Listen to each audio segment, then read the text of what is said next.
ঈদ যাত্রায় বেশি ভাড়া নিলে ব্যবস্থা নেবে ডিএমপি কমিশনার, কিন্তু কোনো ব্যবস্থাই নেওয়া হয়নি এখনো পর্যন্ত।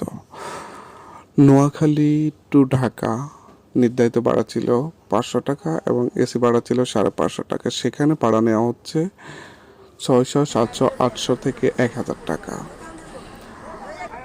এই দৃশ্য দেখার কি এখনো কোনো প্রশাসন বা কোনো কেউ নেই? তাহলে কেন মানুষকে পানি শোনানো হয়েছে?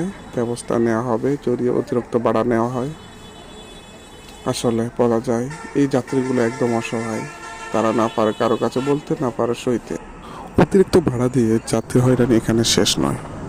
তারা তাদের অনুমোদিত বাস কাউন্টার ছাড়া বিভিন্ন লোকেশনে অতিরিক্ত সময় নষ্ট করে তারা বিভিন্ন লোকাল বাসের মতো যাত্রী বহন করে।